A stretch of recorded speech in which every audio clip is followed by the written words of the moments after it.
The night breathed in rhythm with the machines. Deep inside the Toronto Transit garage, air compressors sighed and metal groaned under fluorescent light. Malik Thompson crouched beneath the open belly of a red streetcar, a flashlight clamped between his teeth as sparks blinked across his gloves. The air was heavy with oil, hot metal, and the faint hum of the city that never really slept. Outside, the wind rattled the service doors, carrying the bite of winter that hadn't yet arrived, but was already whispering at the edges of the night. Inside, the world was gold and gray, painted by sodium lamps that made every surface look older than it was. Malik tightened one last bolt and sat back on his heels. His hands were scarred, his eyes tired, but alert. The clock above the workbench said 2:30, but time didn't mean much in this place. The only measure that mattered was the steady hum of the trains that would soon carry strangers through the waking city. Gordon, his partner on the late shift, leaned against a toolbox nearby, sipping from a dented thermos. "You're still at it?" he called. "Shift ended half an hour ago." Malik didn't look up. "Streetcar 402 is still drawing too much current on startup." Gordon chuckled. "Leave it for the morning crew. They'll figure it out." Malik's voice was quiet, almost lost beneath the hiss of a compressor. "I don't sleep easy if I leave something half done." Gordon shook his head, amused. "You and your ghosts, man. You ever take a night off?" Malik smiled faintly, the kind of smile that doesn't reach the eyes. "Not lately." Gordon zipped up his jacket and started toward the locker room. "Go home, brother. Your girl's probably dreaming of better things than this." Malik didn't answer. When the sound of Gordon's boots faded, silence filled the air again. Thick, humming, familiar. Malik stood slowly, stretching his back. The garage was a kingdom of echoes, dripping pipes, flickering bulbs, the metallic heartbeat of a city that depended on men like him, but never saw them. He reached for his thermos, took a sip of cold coffee, and grimaced. It was bitter, but grounding. His reflection flickered in the metal door of the streetcar. A man of 39, eyes older, jaw shadowed with stubble. A man built of work and worry. He turned toward the row of lockers, opened his own, and paused at the photographs taped inside. A little girl with a paintbrush smiled back at him. Her curls caught in sunlight, her front tooth missing. Beneath it was a crayon drawing. 3 stick figures holding hands beneath a bright yellow sun. Malik had tried to throw it away once, but his daughter, Amaya, had cried until he taped it back. He stared at it now, jaw tight. The third figure, the one drawn taller with pale hair, still pierced him like glass. He closed the locker softly and rubbed the grease from his palms. Machines broke, but they could be fixed. People were harder. When the last train rumbled out, Malik stepped into the cold. The air smelled of wet asphalt and diesel. Steam rose from manholes, blurring the lines of the sleeping city. He zipped his jacket up to his throat and walked toward the parking lot, his boots echoing on the pavement. His old pickup waited under a flickering light, its paint dulled by years of salt and snow. He climbed in, turned the key, and listened as the engine coughed awake. The dashboard clock blinked 5:12. Another shift done. Another sunrise he'd see before sleep. The streets of East Toronto were quiet, the kind of quiet that held stories. Storefronts were shuttered, sidewalks slick from mist. Malik rolled down the window halfway, letting the cold air sting his face. He drove past the corner diner where early workers gathered, past the laundromat that glowed like a lantern in the dark. Somewhere, a streetcar bell chimed, a sound he knew better than his own heartbeat. When he turned onto a street, the houses stood close together, their porches glowing dimly. His own porch light flickered, refusing to die.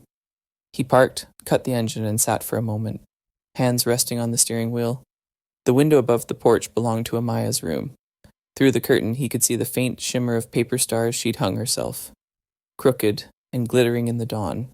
He smiled, soft and tired, before stepping out into the chill. Inside, the house was quiet except for the hum of the refrigerator and the ticking clock on the wall. It smelled faintly of coffee and banana bread, Agnes is doing, he thought. She was always checking on them, the way neighbors used to before everyone got too busy to care. Malik washed his hands, the water running gray before it cleared. He leaned against the counter, staring into the steam that rose from the sink. Gordon's words replayed in his mind. Your girl's probably dreaming of better things than this place. He hoped so? God, he hoped so. When he stepped outside again, the world had softened. The first sunlight brushed against the frost-covered lawns, turning the street silver. Across the narrow driveway, Agnes Baptiste was already sitting on her porch, wrapped in a shawl of red and gold. She waved when she saw him. Morning, Malik. You ever sleep, child? Her voice carried warmth that could thaw ice. Malik smiled faintly, dragging the garbage bin to the curb. Not if I can help it. She lifted a foil-wrapped loaf and held it high. Made too much banana bread. Bring it in before it gets cold. He crossed the street and took it from her hands, the warmth seeping through the foil into his palms. You're spoiling us again, Miss Agnes. She gave him a look over her glasses. You wear that armor even when you take the trash out, don't you? Malik frowned, confused. Armor? That look, she said, tapping her chest. Hard on the outside, quiet on the inside. Men like you put it on after life knocks them down. He gave a tired chuckle. No armor, ma'am, just cold air. Agnes rocked in her chair, unconvinced. Cold doesn't reach the eyes, Malik. He nodded politely, unwilling to argue. I've got things to protect. She studied him for a moment, her voice softening. I know you do, but don't let that armor rust onto your heart. He said nothing, just raised the loaf slightly in thanks, and turned back toward his porch. The morning bus roared past, scattering dry leaves, and for a moment the street was filled with motion and color. When it faded, only the faint ring of chimes from Agnes's porch remained. Inside, Malik set the banana bread beside Amaya's lunchbox.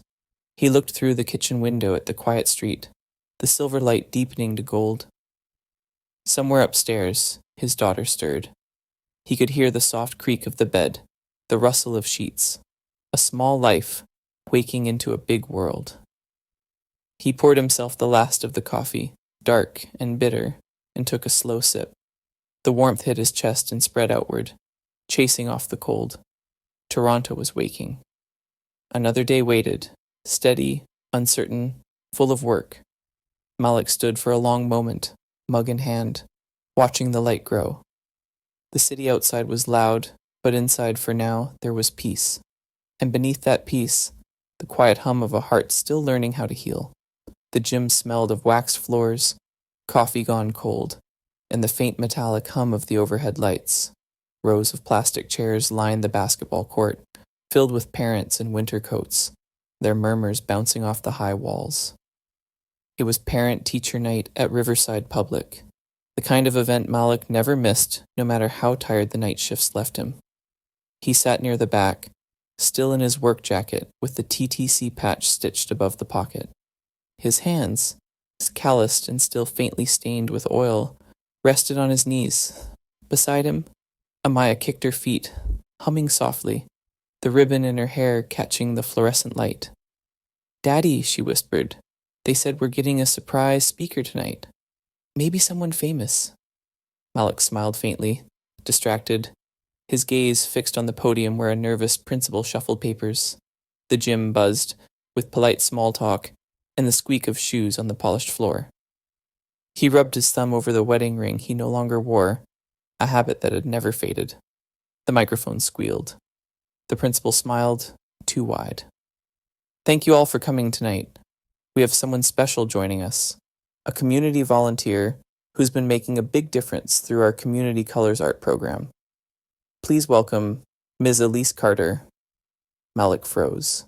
The name hit him like a live wire. For a moment, the sounds around him vanished. The rustle of coats, the echo of applause, the laughter of kids. He looked up, heartbeat roaring in his ears. And there she was.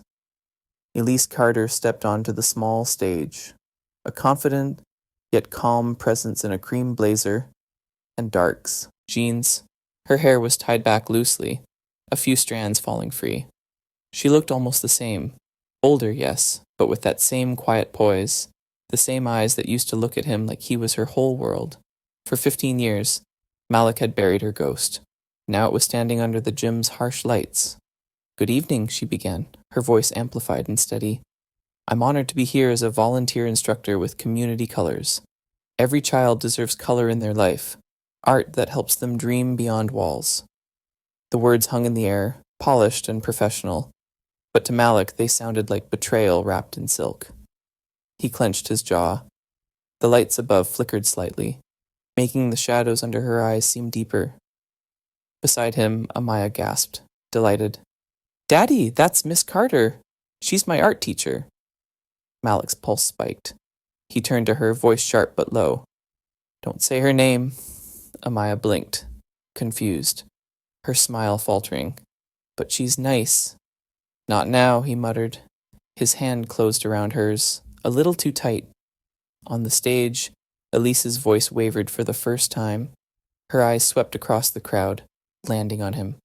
For one heartbeat, everything stopped. Recognition flashed across her face. Shock, disbelief, guilt. Malik looked away, staring at the gym floor as if it could swallow him whole. Applause rose around them when Elise finished her short speech. She smiled faintly, thanking the principal, but her gaze kept drifting back toward the man in the back row, the man she once promised forever to and left without a word. When the lights came up and the crowd began to move, Malik stood, scooping up Amaya's sketchbook and coat. "We're leaving Fintes Flores," he said. But Daddy, now he didn't look back as they joined the stream of parents, heading toward the exit. The fluorescent lights buzzed overhead, harsh and unflattering, washing every color into gray. In the hallway, the noise of the crowd thinned into echoes. Posters for school clubs lined the walls. Bake sales, robotics, art contests, all bright with color, all reminders of a world his daughter loved and he barely understood. Malik's boots squeaked on the polished tile. "Daddy, did I do something wrong?"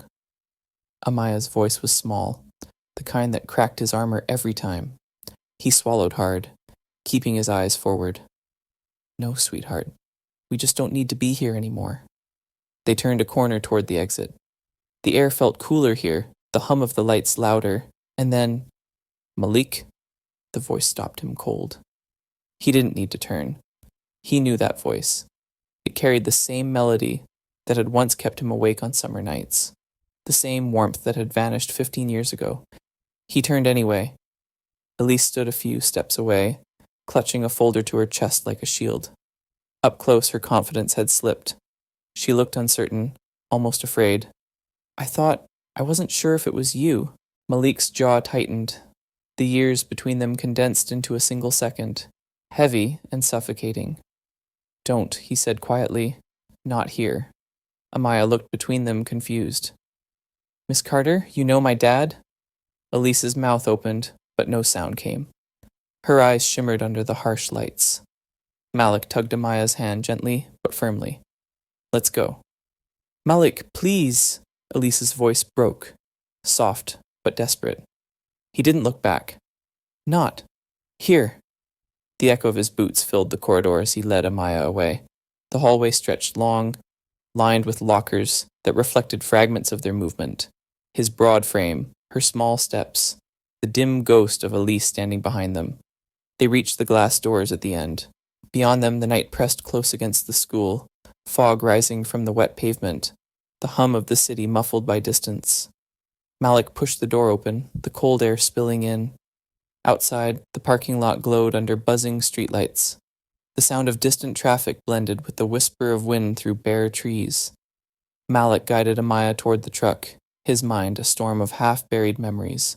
Elise's laugh by Lake Ontario, her letter never written, the silence that followed.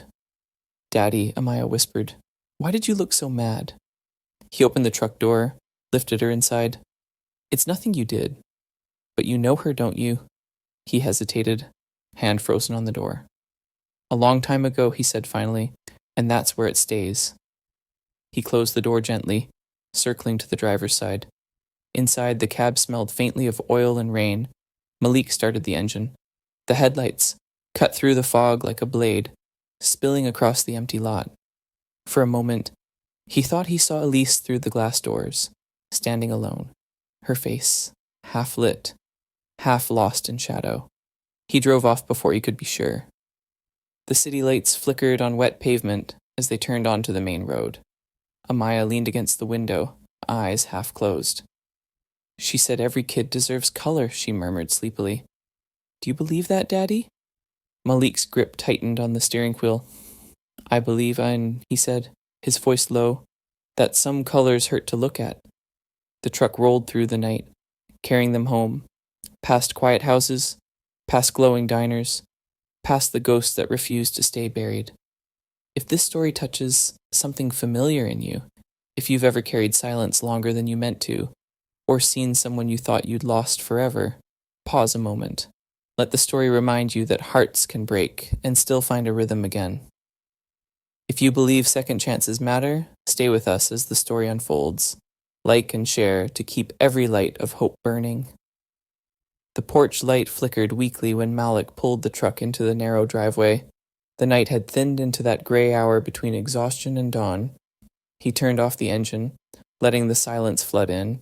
The neighborhood was asleep, windows dark, leaves skittering across the pavement like whispers. Malik sat for a moment, hands still on the steering wheel, the echo of Elise's voice from the gym pulsing through his mind. Every child deserves color in their life. The words clung to him like paint he couldn't scrub off. He stepped out into the cold. Gravel crunched beneath his boots. Across the yard, the soft creak of wood broke the quiet.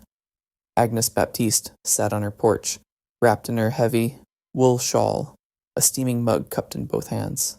The glow from her window pooled around her like a halo of warmth. You're home late, she said, voice low, but cutting through the air like truth always did. Her Caribbean accent rounded the words, soft and firm at once. Malik gave a polite nod, hoping to slip past. Just a long night at the school, nothing special. Agnes's sharp eyes followed him as he crossed the small yard. I've seen that face before, son, he stopped, half turned. What face? The kind that holds anger like it's a dull knife, she said, tapping her mug. You grip it so long you forget you're bleeding. Malik's jaw tightened. I'm fine, Miss Agnes. No, she said quietly. You're not. She leaned forward slightly, eyes gleaming under the porch light. Whatever ghost found you tonight, don't invite it to stay. He looked down at the ground, his breath fogging in the chill. It's complicated. Agnes's lips curved into something between pity and wisdom. Complicated's just another word for wounds we don't clean. Malik exhaled, long and heavy. Good night, Agnes. She sipped her tea before answering.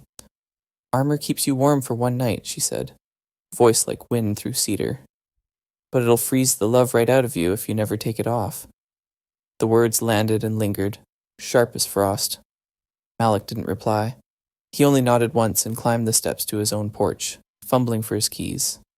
Inside, the air was cold and still. The hum of the refrigerator sounded like distant thunder. Upstairs, Amaya slept soundly, unaware of the storm inside her father's chest. Malik sat on the edge of the couch, elbows on his knees, staring at his oil-stained hands. He could still feel Elise's presence, the weight of her gaze, in that hallway.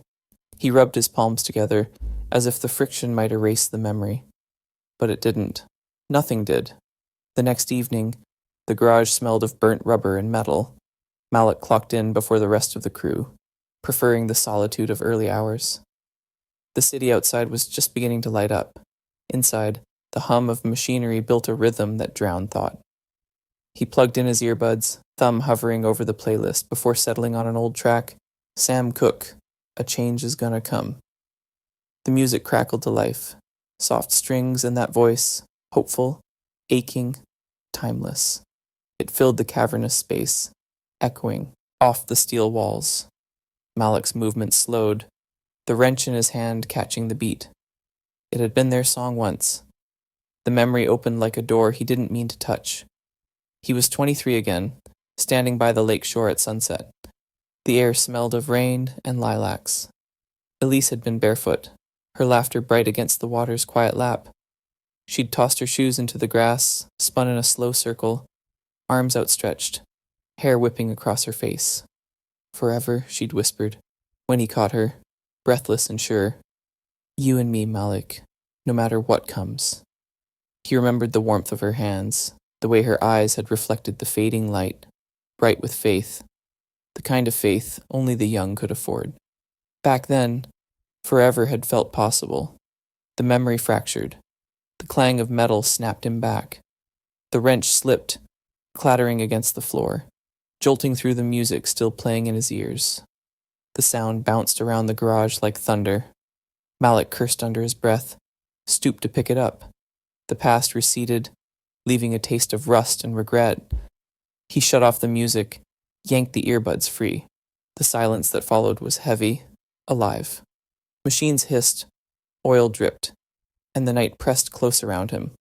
He ran a rag over the streetcar's steel frame, slow and deliberate, as though by polishing the metal, he could smooth the jagged edges inside himself. The reflection that looked back at him was distorted, part shadow, part light. A man caught between what was and what refused to die. Gordon's voice broke the stillness. You're early again, he said, walking in with a box of tools. You trying to set a record or something? Malik forced a smile. Couldn't sleep. Gordon eyed him, half amused, half concerned. You work too hard, man. What's chasing you? Malik wiped his hands. Nothing I can't outrun. Gordon shrugged, not pushing further. You hear about that volunteer lady at Riverside? Big deal in the papers. CEO or something. Malik's muscles tensed, but he kept his tone even. Didn't read it. Yeah, well, my wife says she's some energy exec. Volunteering with the kids, giving speeches about color and dreams. Guess even the rich feel guilty sometimes. Malik set the wrench down harder than he meant to. Guess so? Gordon noticed the sharpness, but didn't comment. He headed to the next bay, humming an old tune. When Malik was alone again, he let out a breath he hadn't realized he was holding. The song still lingered faintly in his head. It's been a long time coming, but I know, a change gonna come. He wanted to believe it, but belief, like love, was something he'd learned to handle with gloves on. He turned back to the half-fixed streetcar, the hum of electricity running through its frame. The fluorescent lights flickered overhead, casting him in alternating bands of brightness and shadow. Malik tightened another bolt, each twist of the wrench a vow. Keep moving, keep quiet, keep the armor on. Outside, snow began to fall in small, cautious flakes, melting as they hit the warm metal roof. Inside, the air was thick with heat and ghosts. Malik didn't notice the song had restarted in his pocket, Sam Cooke's voice, rising like a memory he couldn't silence. Soft, full of promise and far too late. The living room smelled faintly of paint and banana bread. Evening light slanted through the curtains, falling over Amaya's small table by the window. She sat cross-legged, her tongue poking out in concentration, a box of colored pencils spread around her like treasure. Malik stood in the kitchen doorway, drying his hands on a rag, watching her hum softly as she worked. He loved that sound, the small, off-key tune she made when she was lost in her world. It reminded him of the few things still unbroken. Daddy, she said without looking up, can you guess what this one is? He stepped closer. On the page, a bright sun filled the corner, clouds outlined in blue. Below them stood 3 figures, one tall, one smaller, one with long golden hair. All of them held hands.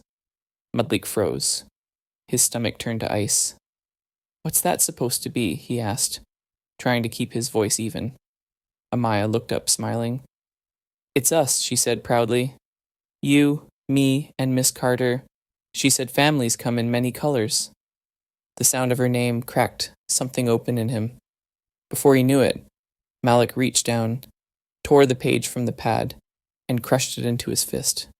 The paper crumpled with a sharp, awful sound that filled the room. Amaya's eyes widened. Daddy, her voice wobbled. Why did you do that? He couldn't look at her. The rage that had slept inside him since that night at the gym burst out before reason could stop it. Don't draw her. Don't bring her into this house. Tears welled up in the girl's eyes. But she's nice. She left, he cut in, voice rough and shaking. She doesn't belong in that picture, Amaya. She never did. The words fell like stones. The child stared at him for a long moment, then clutched her box of pencils to her chest and ran down the hall. Her bedroom door slammed shut. Malik stood in the middle of the room, breathing hard, the crumpled drawing trembling in his hand. For a moment he thought of throwing it away, but instead he unfolded it slightly. The lines were smeared now, colors bent out of shape, but still there, 3 hands joined beneath a yellow sun. His fingers shook. He flattened the paper against the counter, then stopped. The picture blurred through the sting in his eyes. He whispered, almost to himself, "She doesn't belong." Yet the words sounded smaller than before. He left the drawing on the counter, walked to the window. Outside, clouds pressed low and heavy, the promise of rain darkening the sky. He stood there until the first drops hit the glass. By the next afternoon, the rain had become a steady sheet. It fell cold and relentless over the school parking lot, turning puddles into mirrors that shattered under every car that passed. Malik waited by his truck, collar pulled up, hands in pockets. Amaya came running through the rain, her pink raincoat shining under the streetlight. "Daddy," she shouted, breathless. "Miss Carter's car won't start. Can we help her?" Malik's stomach tightened. He followed her pointing finger. At the far end of the lot, Elise stood beside a sleek black sedan, rain slicking her hair to her face. She tried the ignition again, the engine coughing uselessly. "She doesn't have anyone," Amaya pleaded, tugging at his sleeve. He wanted to say no. Every part of him screamed it. Let her call roadside assistance. Let someone else care. But the rain was coming down harder, and Elise was clearly soaked through. Amaya's eyes, so wide, so sure, made the refusal die in his throat. He exhaled through his nose, muttering, "Fine, stay close." They splashed across the lot. Elise looked up startled when she saw them approach. Water ran down her cheeks. Whether it was rain or tears, Malik couldn't tell. "Pop the hood," he said curtly. His voice was all gravel, no warmth. She obeyed without a word. Steam rose as Malik leaned over the engine, checking cables and battery connections. The rain hissed against the hot metal, turning the moment into something raw and metallic. After a few minutes, he slammed the hood shut. "Try it now." Elise turned the key. The engine sputtered, then caught with a low growl. Relief crossed her face, but before she could speak, Malik was already turning away. "Thank you," she said quietly behind him, but her voice was nearly lost to the rain. He didn't answer. He just opened the truck door for Amaya. The child hesitated, glancing back. "She's still wet, Daddy. Can we drive her home?" Malik froze, water dripping from his jawline. The words tasted like betrayal, but Amaya was already running toward Elise, waving for her to come. For a moment, Elise hesitated. Then she nodded, closing her car door carefully and hurrying over, her shoes splashing in the puddles. The 3 of them climbed into the truck, Elise in the passenger seat, Amaya between them, clutching her backpack like a shield. The cab filled with the smell of rain and damp fabric. Malik started the engine. No one spoke. The wipers screeched across the windshield, struggling to keep up. The only sounds were the hiss of the tires on wet asphalt and the rhythmic drumming of rain on the roof. Amaya looked from one adult to the other, sensing the tension she couldn't name. "It's cozy," she said softly, trying to fill the silence. Neither replied. Elise kept her eyes forward, fingers twisting the strap of her bag. "You can just drop me at the intersection," she said finally. "I'll walk from there." Malik's jaw worked, but he didn't speak. He drove in, silence, his knuckles white on the steering wheel. They passed shuttered shops, empty sidewalks, the city blurred behind the rain. In the narrow glow of the dashboard lights, Malik's face looked carved from stone. Elise stole a glance at him, her expression unreadable. The rain didn't let up. It came down harder now, drumming against the roof of the truck. blurring the city lights into long streaks of color. The windshield wipers squealed with every swing, scraping at the flood on the glass, but never quite winning. Inside, the cab smelled of wet fabric, oil, and silence. Heavy silence, thick enough to feel like fog caught between ribs. Amaya had fallen asleep in the middle seat, her small head resting against Malik's shoulder. Her damp curls clung to his jacket. Malik drove slowly, the tires slicing through shallow rivers along Queen Street, headlights reflected in slick pavement. Elise sat stiffly beside him, hands clasped in her lap, coat still dripping. The distance between them felt measured, like the careful inches between strangers who knew too much. Finally she spoke, her voice quiet and uneven.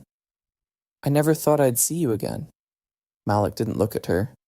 His eyes stayed fixed on the road, jaw clenched. "Some ghosts," he said after a long pause. "Don't know they're dead?" Elise flinched as if he'd struck her. She turned toward the window, watching raindrops race each other down the glass. The city outside moved past in fragments, neon signs, shuttered shops, the dim shape of a late bus grinding its way through the downpour. Malik's hands stayed steady on the wheel, but every nerve in his body felt alive with anger. Beside him sat the woman who had once promised forever and vanished before dawn. And now she was just there, breathing the same air as him, like no time had passed at all. Neither of them spoke again until they reached the block near her apartment. When Malik stopped, Elise hesitated before unbuckling her seatbelt. Her voice was barely audible. "Thank you for helping." He didn't answer. The rain did it for him. Pounding harder on the windshield, she stepped out into the storm, closing the door gently behind her. Malik waited until her figure disappeared into the glow of a streetlight before exhaling, a breath that trembled on its way out. He looked down at Amaya, sleeping peacefully, unburdened. "Some ghosts," he murmured again. "Never stay buried." The next evening, the sky over Toronto hung low and bruised, clouds heavy with leftover rain. Malik hadn't planned on seeing her again, but life rarely respected plans. He was on his way home from the garage when he spotted her through the diner window on Queen Street, Sam's all-night diner, the one that smelled like coffee and old dreams. Elise sat in a corner booth, a mug steaming in front of her, eyes fixed on the door as if she'd been waiting. He almost kept driving, almost, but something in that stillness, the kind that looked like exhaustion rather than peace, made him pull over. Inside, the air was thick with the smell of fried eggs, grease, and rain-damp coats. The jukebox in the corner hummed a low, lazy tune. Malik slid into the booth across from her, the vinyl seat squeaking under his weight. Elise lifted her gaze, tentative. "I wasn't sure you'd come," she said. "I shouldn't have," he replied flatly. The waitress appeared, with 2 menus, eyes darting between them. Elise shook her head. "Just coffee for him, please." When they were alone again, Malik leaned back, arms crossed. "So," he said, "this is what 15 years of silence buys me. Coffee and an apology?" Her fingers tightened around her cup. "You deserve the truth, Malik. You always did." He gave a bitter smile. "Truth's 15 years late. Don't expect a standing ovation." Elise took a shaky breath. "My father, he gave me an ultimatum. Leave Toronto or lose everything. My scholarship, my degree, my family's support. He said being with you would ruin me. He made sure I believed it." Malik's expression didn't change. "And you believed him." "I was 21, she said, her voice trembling. "Scared, dependent. I thought I was protecting both of us. I told myself I'd find a way back." He leaned forward, his voice low and dangerous. "A way back? You disappeared, Elise. No call, no letter. I woke up, and you were gone like none of it ever happened. Do you know what it's like to call someone you love and realize the line's gone dead?" Tears brimmed in her eyes. "I thought if I left clean, it would hurt less. For both of us." "Less?" He laughed hollow. "You left me with a baby on the way and nothing but debt and silence. You think that's less?" Elise blinked, stunned. "I didn't know, Malik. I swear to you, I didn't know about her." The air froze between them. Malik's breath hitched. For a moment he said nothing, only stared, the kind of stare that peeled away the layers of years until nothing but the wound remained. "Doesn't matter now," he said finally, voice tight. "You not knowing doesn't change what I lived through." The waitress came by, refilled his cup. The smell of burnt coffee filled the air. Elise's hands trembled around her mug, but she didn't drink. "I'm sorry," she whispered. "I can't erase it. I needed you to hear it from me." Malik pulled a $10 bill from his pocket and placed it on the table. "You don't owe me words, Elise. You owed me one phone call. One sentence. 15 years ago." He stood, shrugging into his jacket. She looked up at him, her eyes pleading, "Please don't walk away again." He hesitated, his hand on the back of the booth. "You did that for both of us." Then he turned and left. The bell above the door jingled as he stepped out into the cold night. The rain had started again, softer this time, like it didn't want to be heard. Through the glass, Elise watched him go, her reflection dissolving into the blur of passing cars. Inside, the $10 bill lay flat on the table between two coffee cups gone cold. A small, wrinkled monument to everything that might have been and never was. The storm didn't start in the sky this time. It began on a screen. By Friday morning, Toronto's digital veins pulsed with a headline that spread faster than truth ever could. The blog, Maple Leaks, notorious for scandal and speculation, splashed it across every feed. CEO buys redemption with kids' smiles. Below it was a photo of Elise Carter, hair pulled back, sleeves rolled up, crouched beside a row of children, painting a mural at Riverside Public. The caption twisted warmth into weaponry.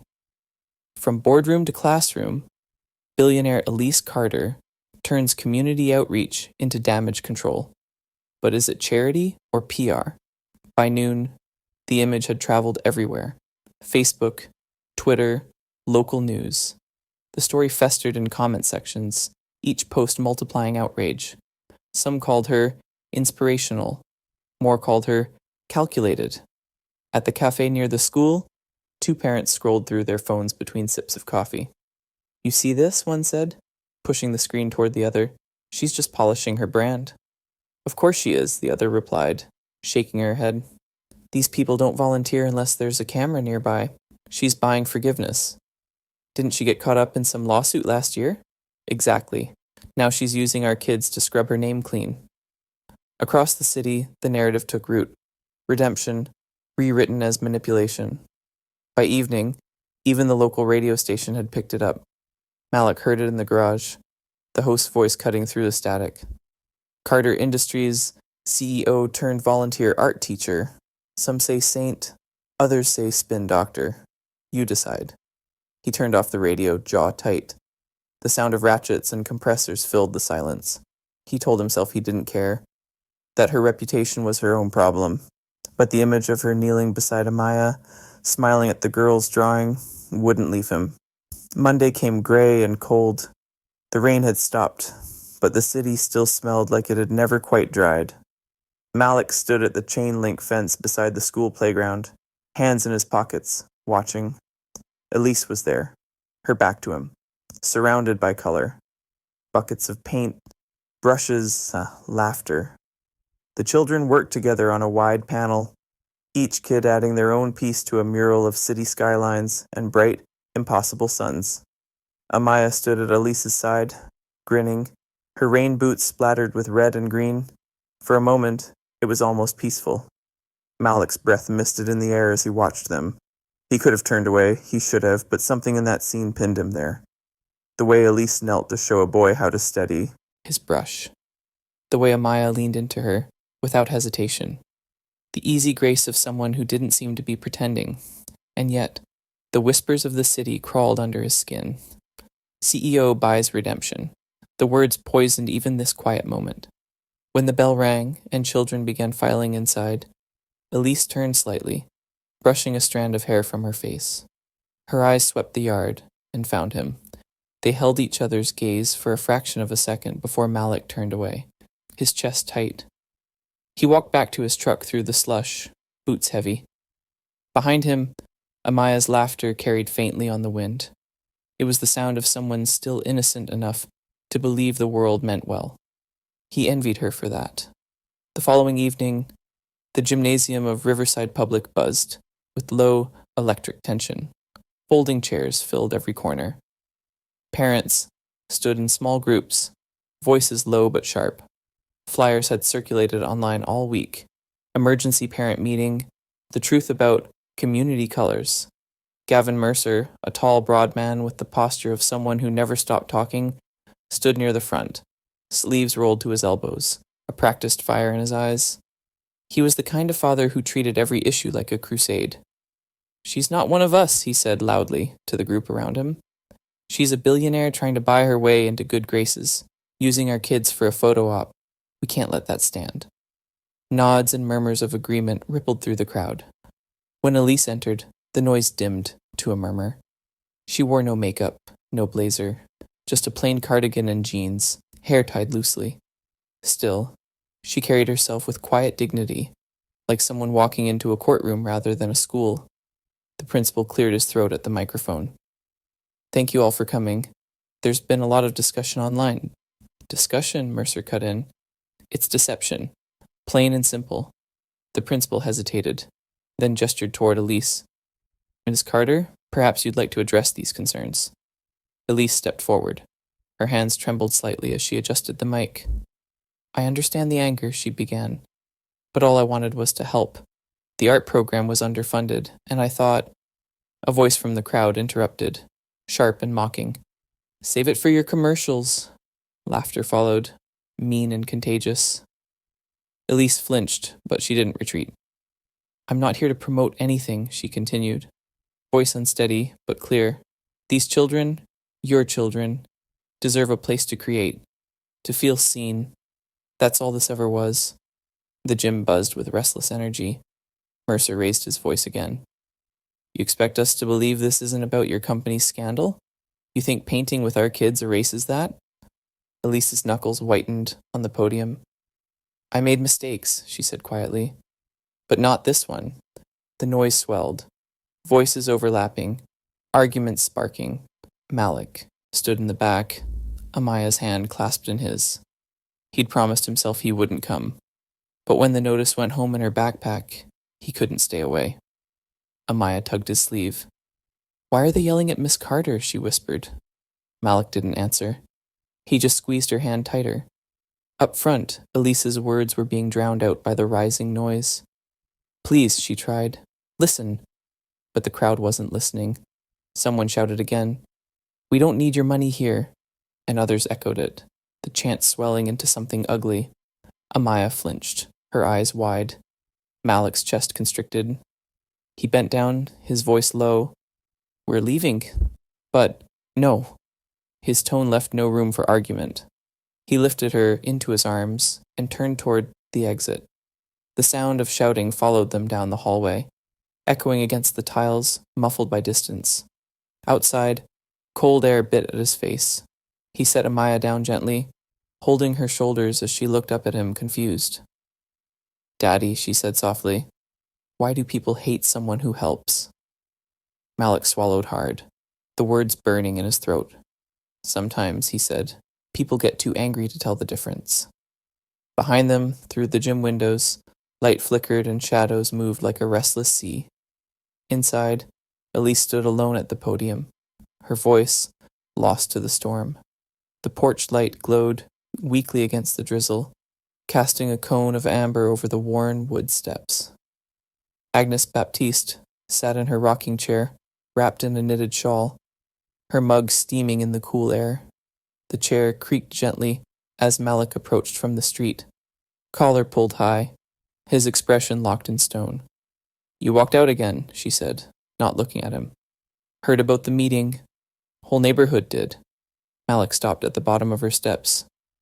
"Didn't want my daughter seeing that." Agnes nodded slowly. "You did right to shield her eyes." Then she turned her face toward him, eyes sharp beneath her glasses. "But you can't shield her heart, son. Kids hear what silence won't say." He frowned. "What's that supposed to mean?" She rocked once, twice, the chair groaning under the rhythm of age and truth. Imlang kung la loy Malik, she said softly. But sometimes, silence picks the wrong side. The words sank into him like cold rain through cloth. He didn't answer. Agnes only sighed and looked past him to the street. Every storm needs someone brave enough to open the door and say, "That's enough." Malik stood there for a moment, his hands deep in his pockets, rain collecting on his shoulders. "I'm no hero," he muttered. "Maybe not," she said, "but your girl's watching, and she's learning what kind of man her father is." He met her gaze, then looked away. "Good night, Agnes." "Night, son," she said, her voice soft as the rain. "But remember, storms don't care if you close your eyes." The next afternoon, the rain had turned to mist, hanging low over the school grounds. Through the glass doors of Riverside, Elise sat inside the principal's office, her hands folded tight in her lap. The blinds were drawn, muting the world beyond. Across the desk, Principal Dyer's voice was calm but heavy. "We've received a number of complaints, Ms. Carter," he said. "Parents are concerned. The board feels it's best if we suspend your volunteer work until things settle." Elise swallowed hard. "Suspend? But the mural isn't finished. The kids, I know," he said gently. "But right now, your presence is a distraction. Let's give it time." Her voice cracked. "Time won't fix what they believe." Dyer sighed, looking genuinely regretful. "Sometimes time just lets people forget. For now, go home. Rest." When Elise stepped out into the hall, her eyes were rimmed red. Teachers passed by with sympathetic nods, but no one stopped. She clutched her bag close to her chest, walking as if each step weighed more than the last. "Miss Carter," Amaya's voice rang from the end of the corridor. The girl ran toward her, sneakers squeaking on the linoleum. She stopped in front of Elise, breathing hard. "Are you okay? Dad said people are being mean, but you didn't do anything wrong." Elise knelt, forcing a smile, brushing a curl from Amaya's forehead. "I'm fine, sweetheart. Don't you worry about me." "Promise?" "I promise." But her voice trembled on the last word. Malik stood at the far end of the hallway, watching, unseen, but seeing everything.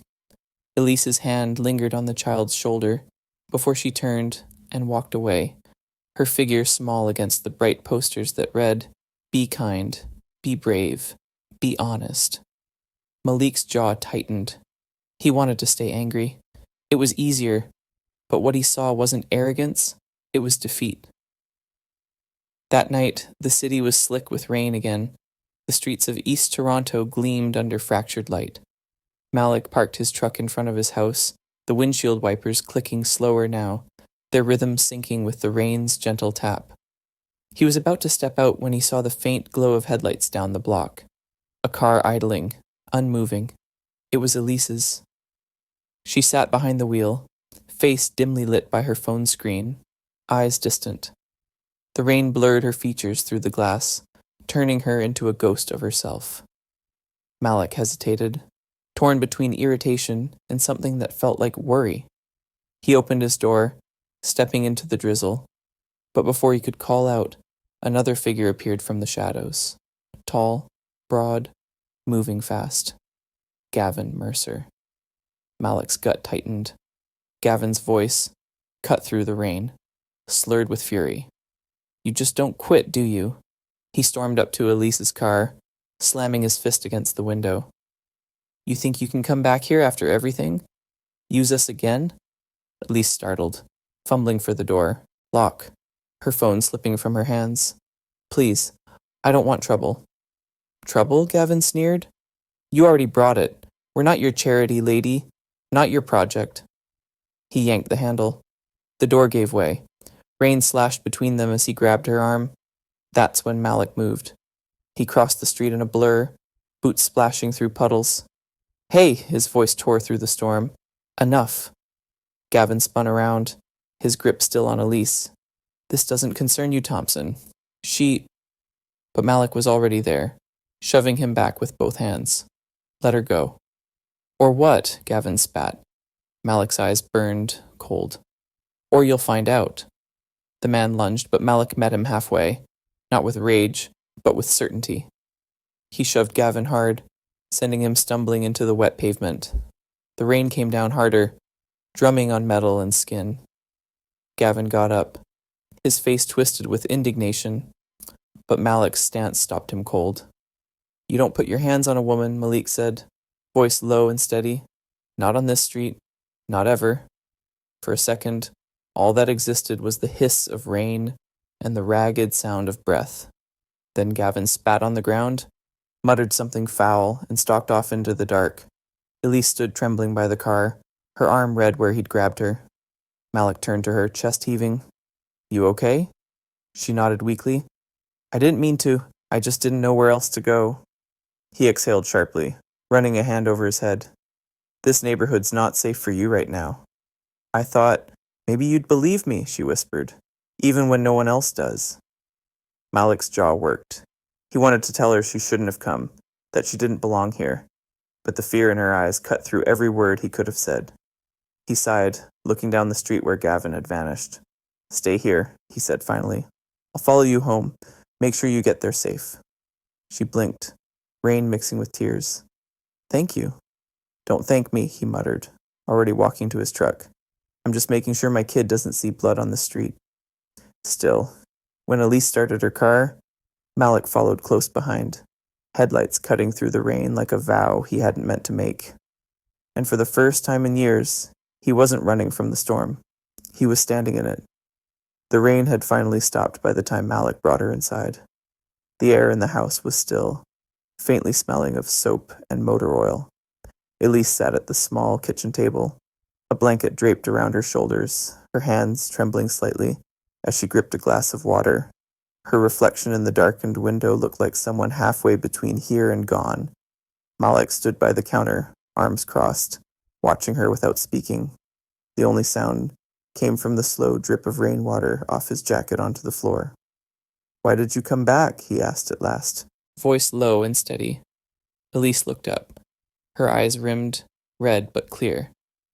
"Because I got tired of running," she said softly. "I kept telling myself I could start over somewhere else. That distance would fix what I broke. But everywhere I went, it followed me.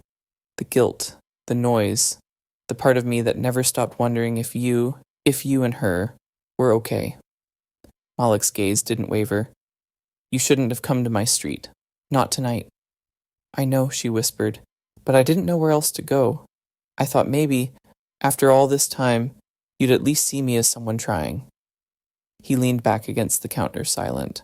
The clock on the wall ticked softly between them, a slow, deliberate rhythm marking the space that words couldn't fill. For a long while, neither spoke. Elise sipped the water, her hand shaking less now. Malik stared at the floor, the storm outside replaced by a quieter one inside him. Finally, he said, almost to himself, "Running doesn't fix anything." "No," she agreed, voice barely above a whisper, "but maybe facing it will." The clock ticked again. Somewhere in the house, a pipe groaned, and the night settled around them. Two people breathing in the same silence, not ready to forgive, but no longer ready to fight. By the next morning, the city woke to a strange calm. The air was cool and clear, washed clean by the night's downpour. At Riverside Public, the bulletin board outside the principal's office looked different. A single sheet of paper had appeared, handwritten in blue ink. "Ms. Carter helped my son believe he mattered. She stayed after class when no one else did. She didn't see him as a charity case. She saw him as a kid with something to say." The note was unsigned. By lunch, another appeared. Then another. Short messages in different handwriting, pinned carefully over the old flyers. "She showed my daughter how to paint again after the surgery. She bought supplies for the class when funding ran out. She treated our kids like artists, not statistics."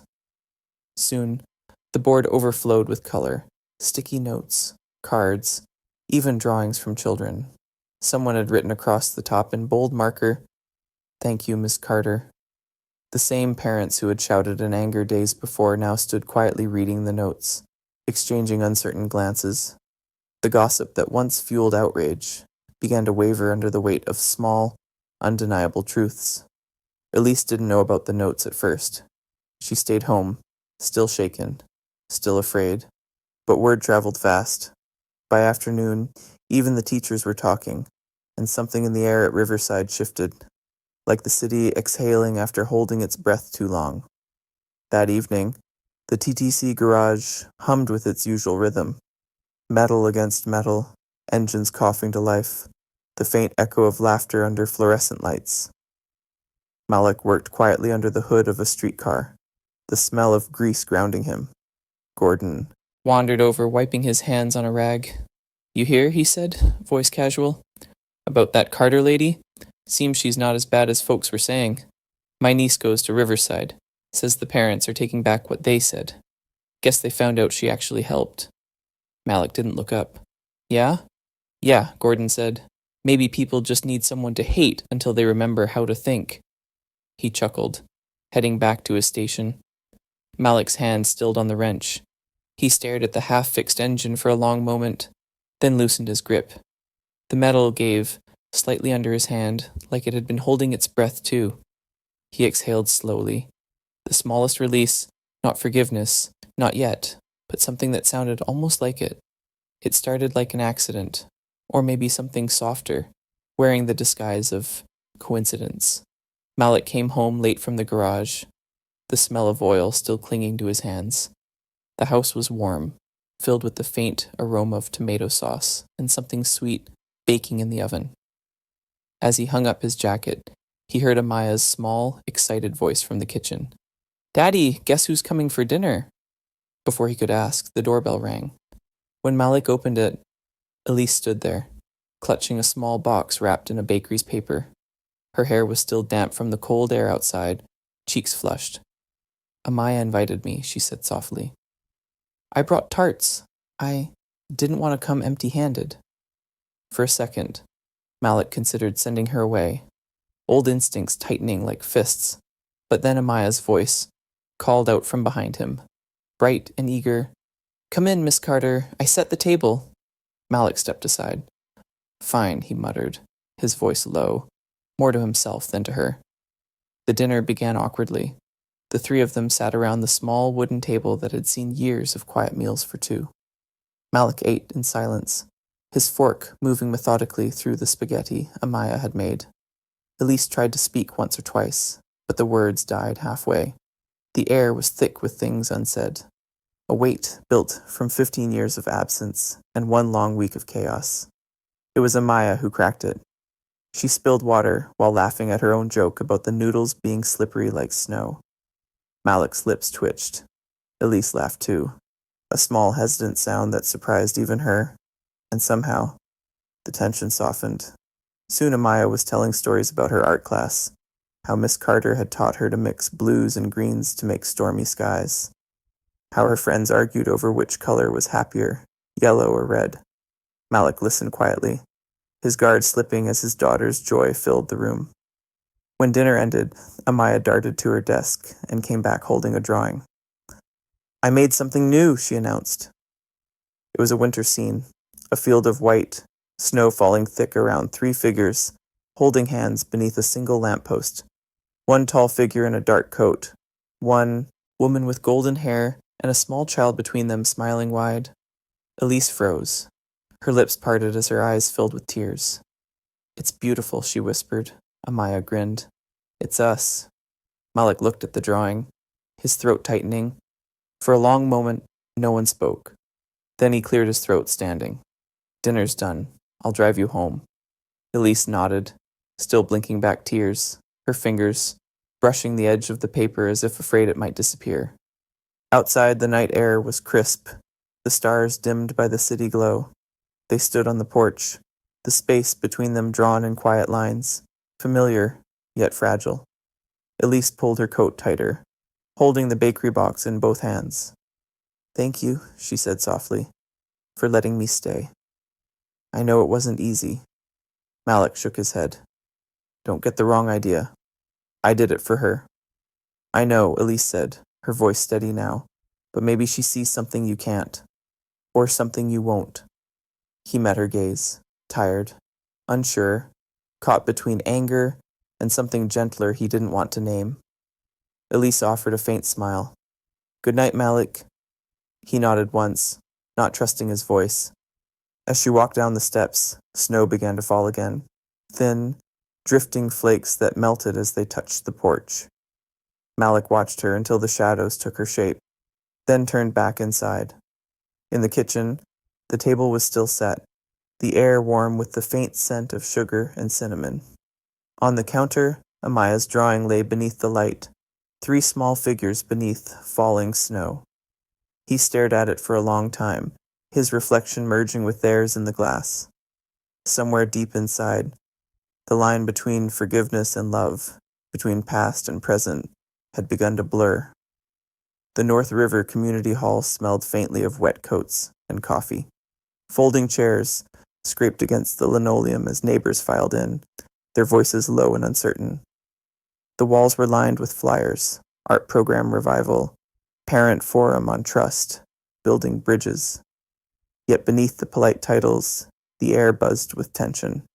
At the front, 2 tables faced each other like old rivals. On one side, those who had shouted the loudest weeks ago, parents, small business owners, the ones still suspicious. On the other, teachers, students, and a handful of residents who believed the storm had gone too far. Agnes sat in the middle row, her shawl wrapped tight, eyes sharp under her gray curls. Elise was a few seats away, head bowed, notebook closed in her lap. She hadn't planned to come, but when she saw Amaya's drawing on the school bulletin that morning, the same 3 figures under the falling snow, something in her told her to show up, even if she said nothing. The room settled when the moderator tapped the microphone. "We're here to listen," he said, "not to fight. Let's start with Mrs. Baptiste." Agnes rose slowly, every movement deliberate.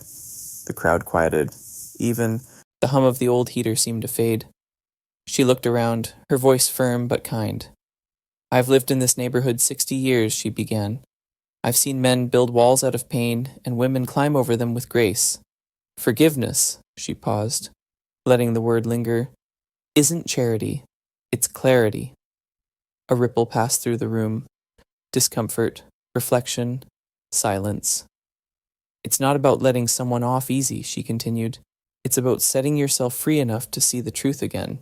You can hold a grudge so long it starts holding you back." Half the room stared at the floor. The other half watched her with something close to reverence. Elise's hands trembled in her lap. Malik stood near the back wall, arms crossed, listening. Agnes sat down slowly, the chair creaking beneath her, and for a brief, weightless moment, no one spoke. Later that night, the diner on Queen Street glowed like a beacon in the cold. Steam fogged the windows, neon lights flickering against the wet pavement.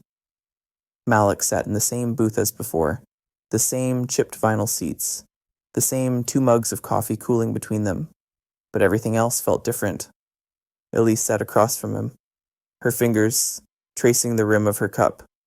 Her voice, when it came, was quiet but unflinching. "My mother was dying," she said. "Stage 4, my father. He said I had to leave Toronto if I wanted to keep my scholarship. Said being with you would ruin everything the Carters had built.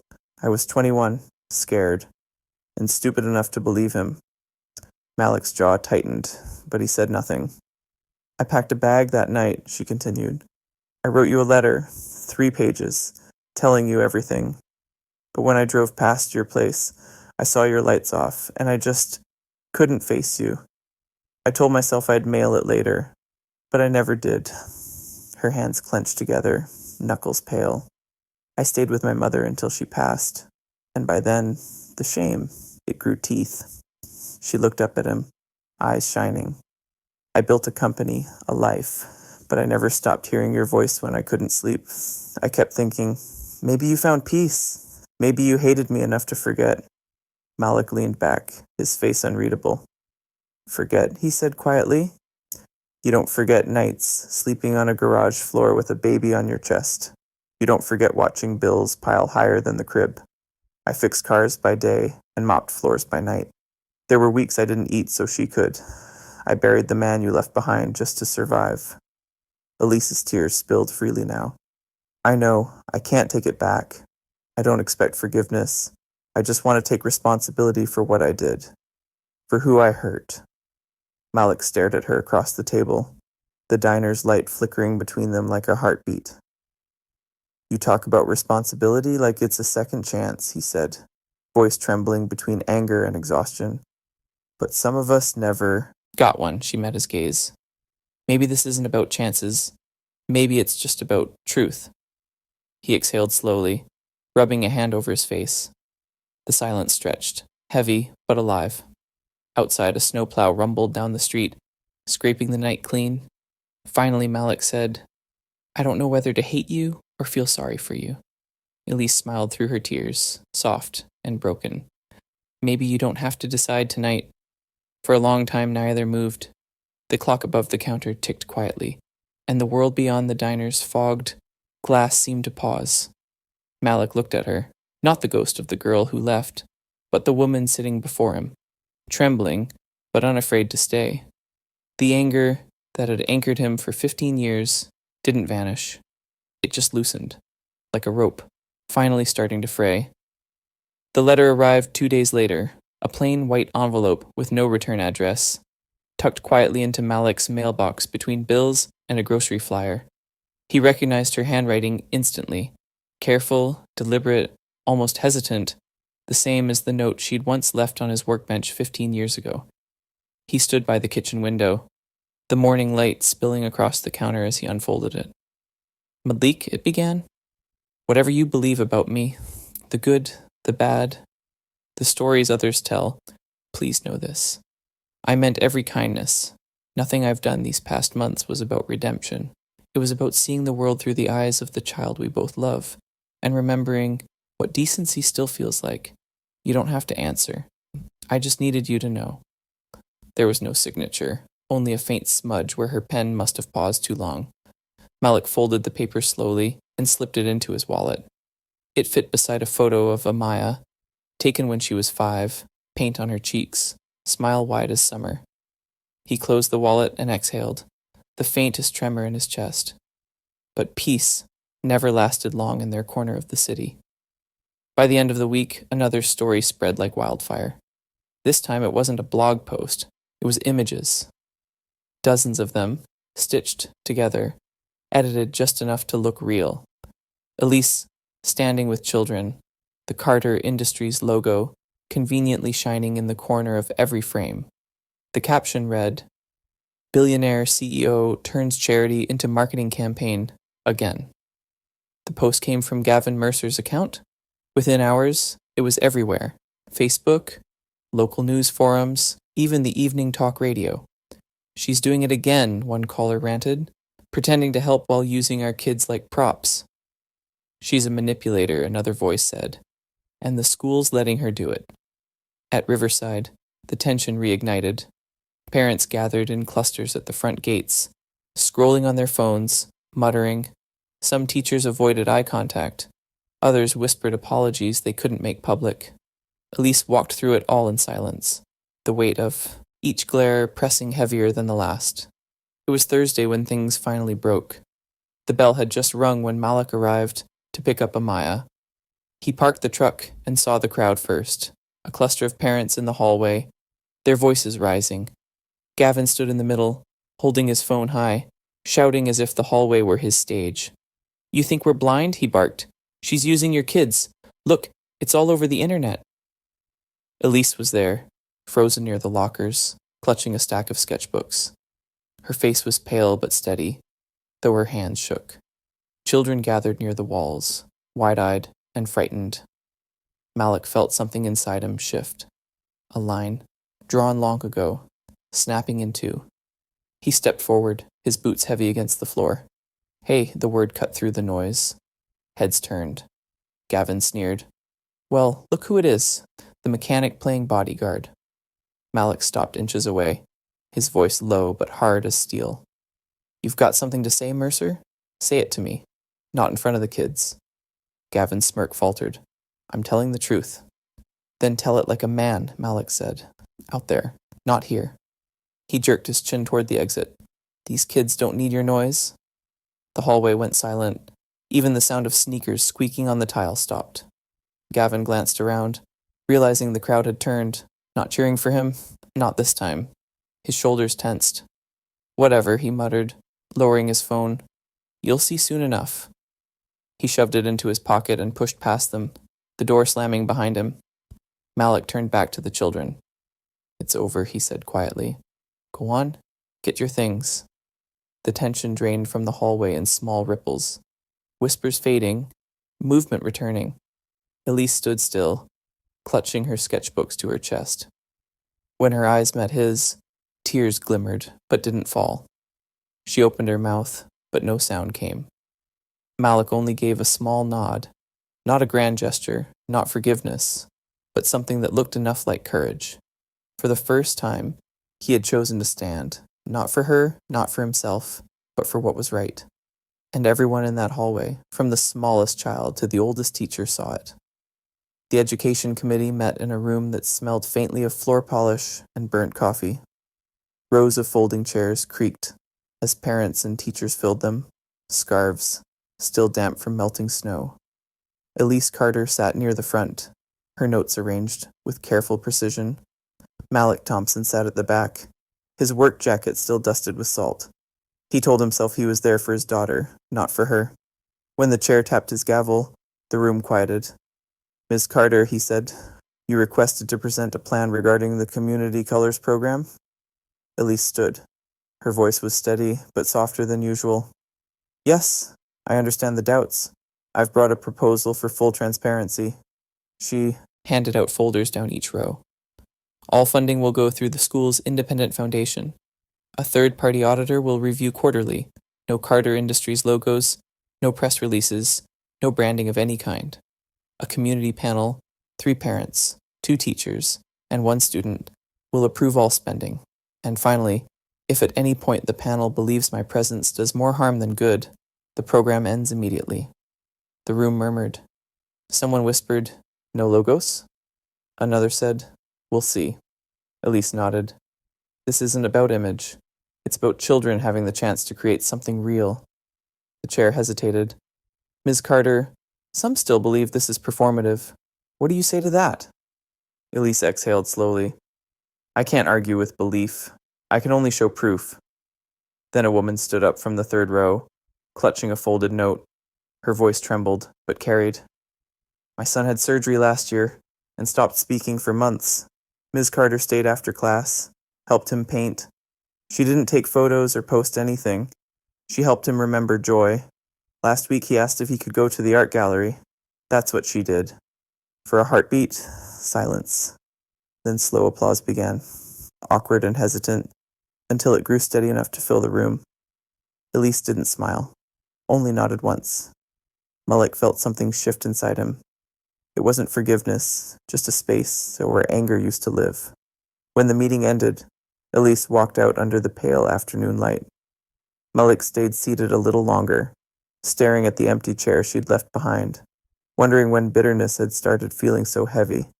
The gymnasium glowed that Saturday, strings of warm bulbs hanging between student paintings. The exhibition, titled Neighborhood Light, was alive with chatter, laughter, and the smell of cocoa. Elise arrived late, her coat still dusted with snow. Parents wandered between the displays, pointing at portraits of bus drivers, paper sculptures, and collages made from ticket stubs. Then she saw it, the centerpiece. Snow falling in soft grays. 3 figures standing hand in hand beneath a lamppost. A man in a dark coat, a woman with a pale halo of hair, and a little girl between them. Beneath, written carefully in a child's block letters, maybe grown-ups can try again. Elise froze. A few steps away, Malik stood with his hands in his pockets. Their eyes met across the crowd. They didn't move, didn't speak, but both felt the same realization. They were already part of this painting, whether they wanted to be or not. Amaya tugged Elise's sleeve. We drew the light here, she said proudly, pointing to the lamppost. So even when it's snowing, you can still see. Elise laughed, and the laugh broke into tears. You're right, she whispered. You always find the light. Across the room, Malik smiled faintly. For the first time, their distance didn't feel like punishment. It felt like space, waiting to be crossed. That night, Snow blanketed the street outside Malik's house. The porch light painted a warm circle through the flurries. Elise stood beside him, gloved hands around a mug of tea. The air smelled of wood smoke and thawing ice. "I'm not asking you to forget," she said quietly. "I'm asking to begin." Malik watched the snow collect on the railing. "I've been angry so long it started to feel normal," he said. "But maybe anger doesn't protect you. Maybe it just keeps you cold." They stood in silence, the kind that felt less like distance and more like permission to breathe. "One step," he said at last, "for Amaya." Elise set her cup down and reached out. Her hand found his, firm, unsure, but real. "Thank you," she whispered, her voice breaking on the word.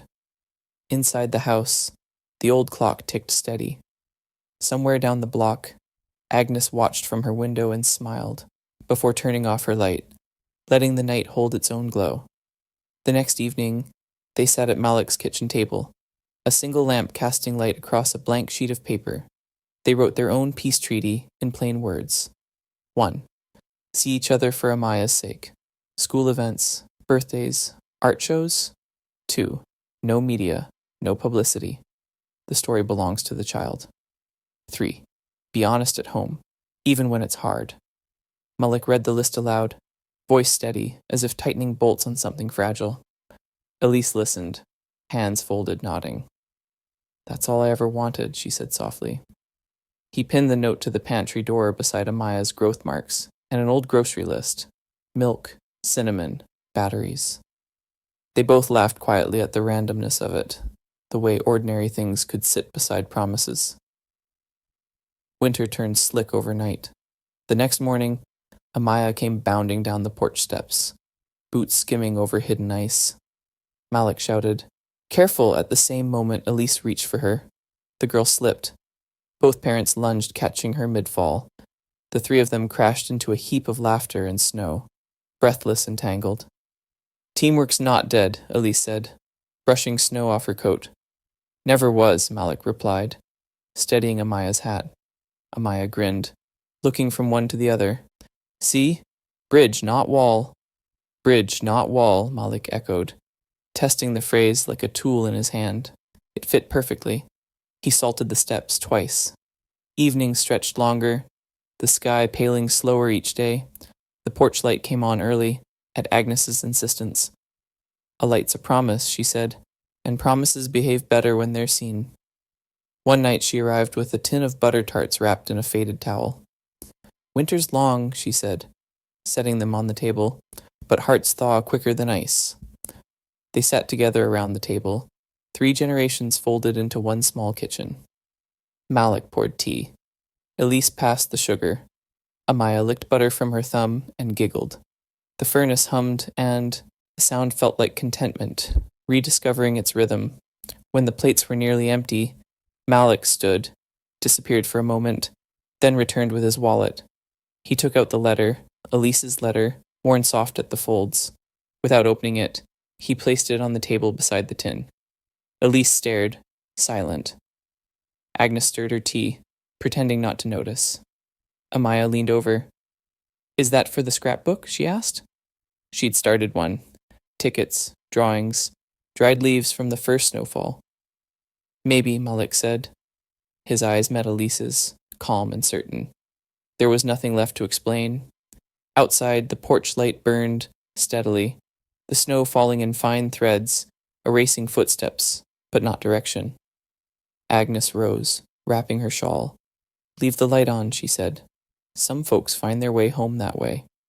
She stepped out into the night, the door closing gently behind her. Inside, Malik, Elise, and Amaya sat together, not as before, not yet a family reborn, but something new and real. The clock ticked. The house breathed, and outside the snow kept falling, soft and patient, as if teaching the world once more. Some storms don't end. They just teach you how to walk through the rain.